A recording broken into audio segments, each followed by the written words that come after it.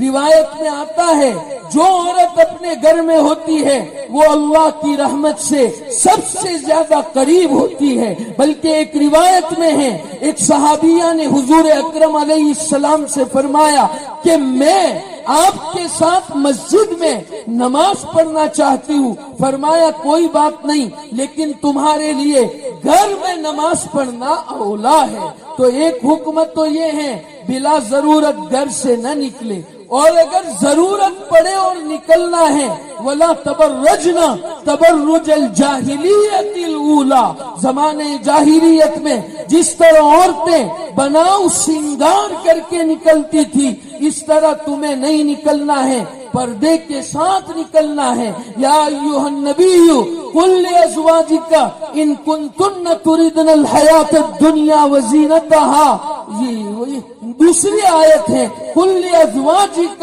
وبناتک ونساء المؤمنین یدنین علیہن من جلابیبہن، پیغمبر سے کہا جا رہا ہے تمام مومنات سے کہہ دیجئے کہ وہ اپنی چادریں لٹکا کر اپنا چہرہ چھپا کر گھروں سے باہر نکلے۔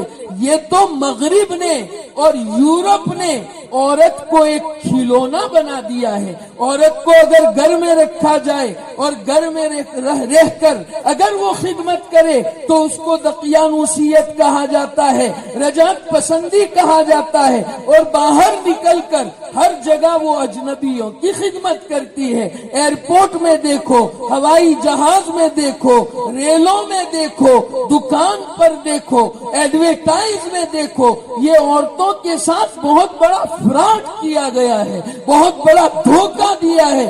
یورپ اور امریکہ نے اس تہذیب کو ختم کرے، اسلامی تہذیب کو اپنائے اور اپنے گھروں میں رہ کر بھی پردے کا اہتمام کرے، یہ بہت ضروری اور بنیادی چیز ہے۔ تو بہرحال میں یہ کہہ رہا تھا یہ جو بدنظری ہے، بے حیائی ہے، اس کو ہمارے اپنے نکاحوں سے ختم کیا جائے۔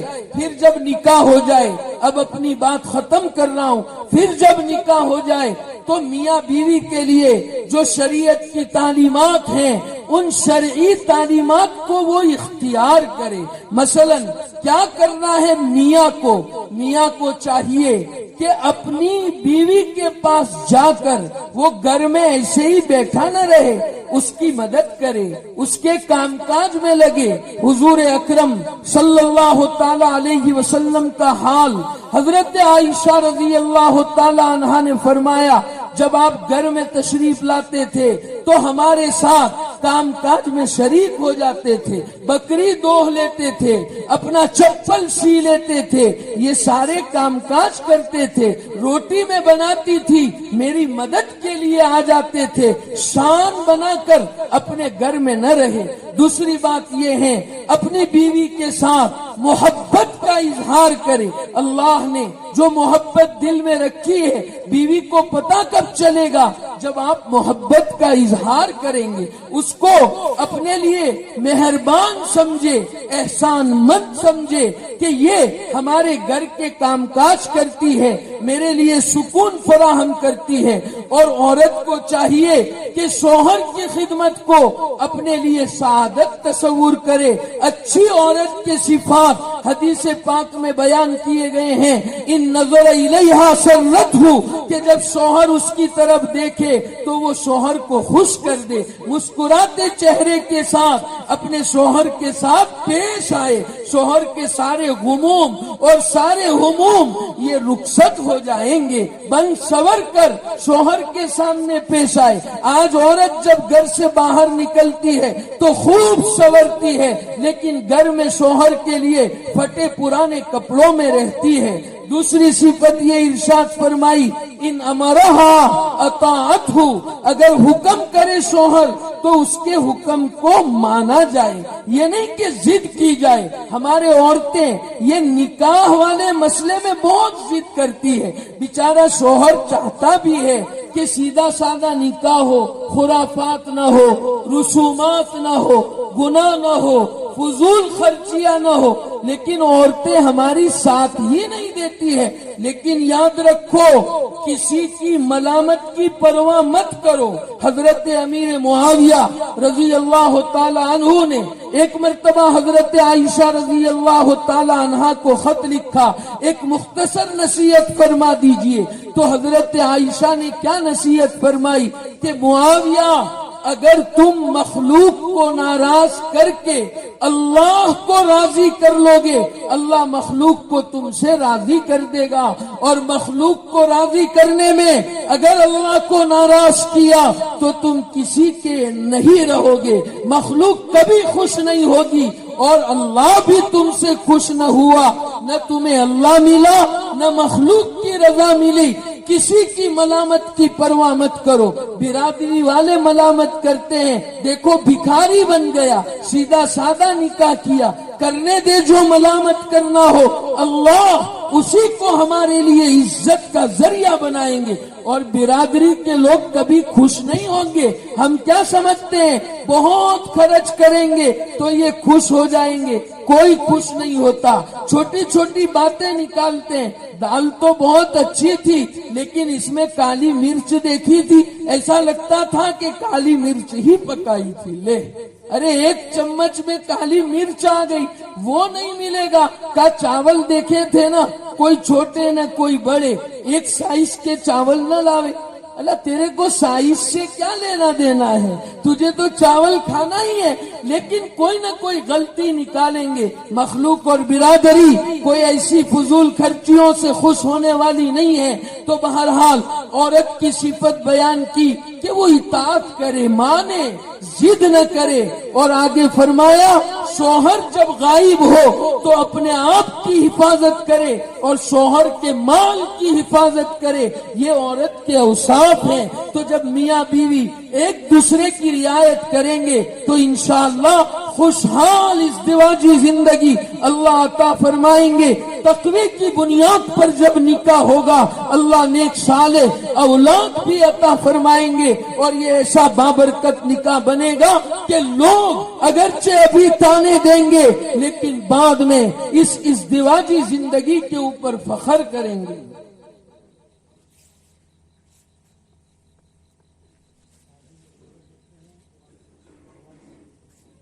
ہاں ایک ہمارے یہاں خرابی یہ ہے، وہ ٹیبل رکھے جاتے، دکان کھولی جاتی ہے،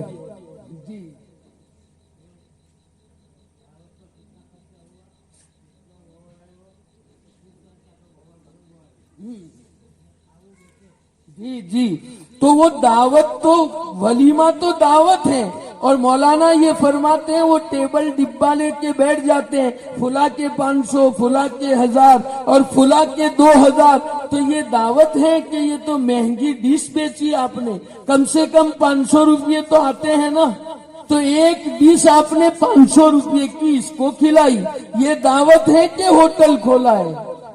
یہ حرام ہے۔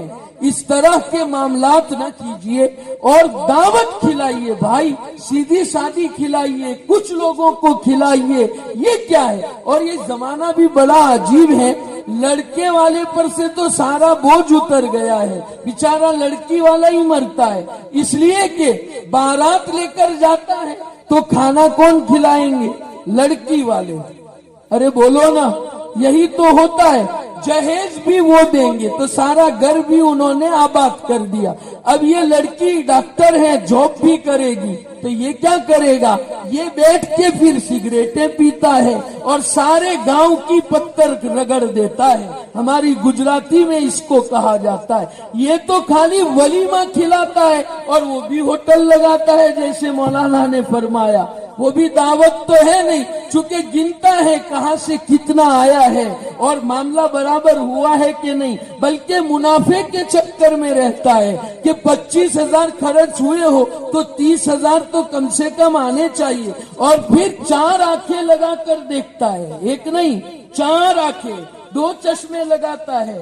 ہاں، زید بن فلاں نے 500، ارے 500 ہم نے تو اس کو 1000 دیے تھے، دیکھیے یہ کیسا نیچ قسم کا آدمی ہے کہ 500 ہی روپے لکھوائے۔ ارے بھائی یہ کیا تماشے ہیں؟ یہ کیا اسلامی تعلیمات ہیں جو ہمارے درمیان گھس آئی ہے؟ یہ میں بھول جا رہا تھا، اللہ تعالی حضرت کو جزائے خیر نصیب فرمائے کہ انہوں نے مجھے یہ یاد دلایا۔ تو دعوت کرے بھائی، ہوٹل نہ لگائے، یہ غیروں کے طریقے ہیں اور مسائل ہیں اس کے، جیسے مولانا نے فرمایا بعض صورتوں میں یہ حرام ہو جاتا ہے، اس لیے یہ رواج ختم کرے اپنے معاشرے سے۔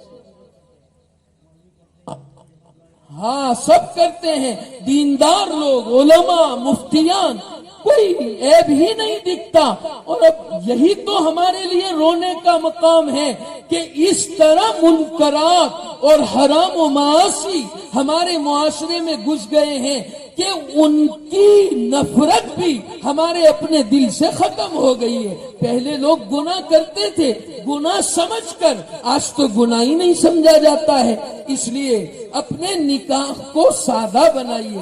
دیکھیے مال اپنے اوپر حساب سے خرچ کرے، ہاں آپ بے حساب خرچ کر سکتے ہیں، وہ کہاں؟ غربا پر۔ ایک روایت میں ہے کہ ایک مرتبہ ایک صحابی حضور اکرم علیہ السلام کے پاس تشریف لائے، فرمایا حضرت ضرورت ہے، آپ تھوڑا سا مال عطا فرما دیجئے۔ فرمایا میرے پاس تو کچھ نہیں ہے، البتہ فلاں دکان سے میرے نام پر لے لو۔ دیکھو حضرت قرض کرتے، فاروق اعظم وہاں تشریف فرما تھے رضی اللہ عنہ وارضاہ، فرمانے لگے اے اللہ کے رسول، اللہ نے آپ کو اتنا مکلف کیا کہاں فرمایا ہے؟ جو ہوتا ہے وہ تو آپ دیتے ہی ہے، قرض لے کر دینے کی کیا ضرورت ہے؟ میرے آقا ناراض ہوئے تو ایک انصاری صحابی بولے حضرت خرچ کیجئے اور عطا کرنے والے سے کمی کا خوف نہ کیجئے۔ میرے آقا علیہ السلام مسکرا اٹھے، فرمایا جی یہی میرا مزاج ہے۔ صحابہ کی سیرت پڑھے، اپنے اوپر ایک خرچ کرنے میں پائی پائی کا حساب کرتے تھے، چونکہ اللہ کے یہاں جواب دینا ہے، لیکن دینی کاموں میں فقراء پر خرچ کرنے میں بے دریغ خرچ کرتے تھے، اس لیے کہ اس کا حساب نہیں ہے، اس پر تو ہمیں اجر و ثواب ملنے والا ہے۔ اللہ سبحانہ و تعالی ہم نے جو کچھ